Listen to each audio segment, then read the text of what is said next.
The earliest known county jail in Lexington, Kentucky, Fayette County, was built in 1790 at the corner of Main Street and North Broadway.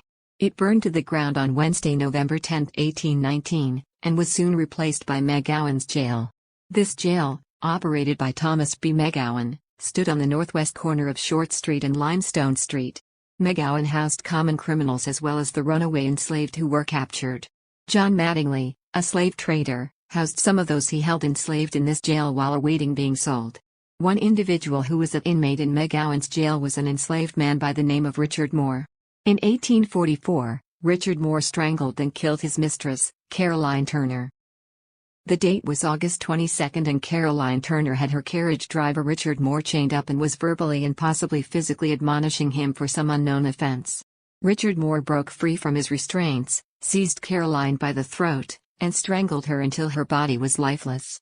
Moore, mistreated for years by this brute of a woman, snapped and did what anyone of a sound mind would do: defend oneself.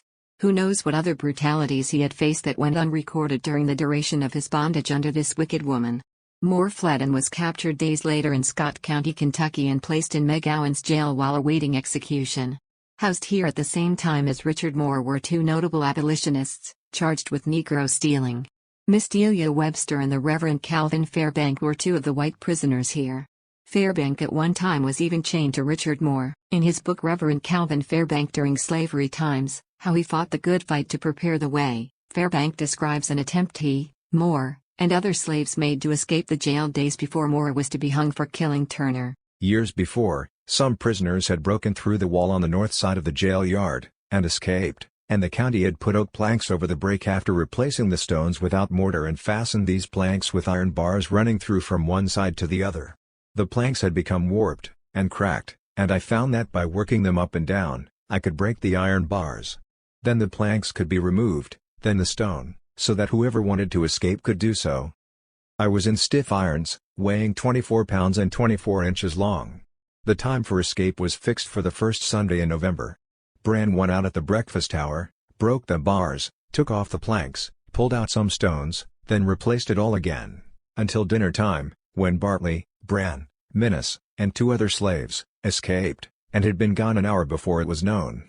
Two of them I heard nothing from, but Bartley escaped. Minnis went back to his mistress, and Bran wrote, Sue, after that he was earning $1.50 a day, smoking Spanish cigars at night, and no master to thank for it all.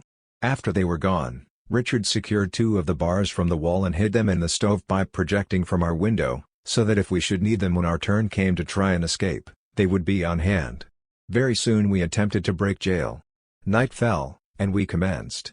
It was Tuesday night, and Richard was to be executed on Friday. All night we labored, sometimes together, sometimes separately, standing on stools, the heavy irons on my ankles cutting cruelly into the flesh. But 5 o'clock struck, morning had come and found us still there. Richard fell despairingly upon the floor. Oh, I'm a dead man. It was at this moment that Thomas B. McGowan, the jailer, walked in and noticed what was occurring. Fairbank had debris all over his beard and hair, plus cuts and blood on his hands from the digging in the escape attempt. McGowan then cuffed Moore and Fairbanks together and yelled, "I'll fix you for slow traveling." The two remained cuffed together until they came to get Moore on his day of execution. That day was November 19, 1844, when he was hung. McGowan's jail existed until 1891.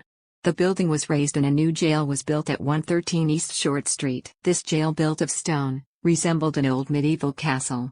This dungeon-like jail with an original capacity of about 100 inmates existed for over 70 years until it was closed in the 1970s and replaced with the Clark Street Jail in the old Chicago Bottoms neighborhood.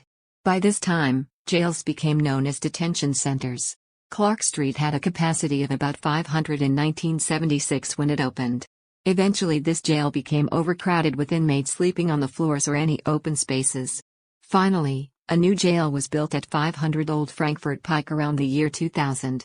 And as someone who was an inmate here at few points in my past, this place absolutely sucks. Nothing else to say about that hellhole. The end.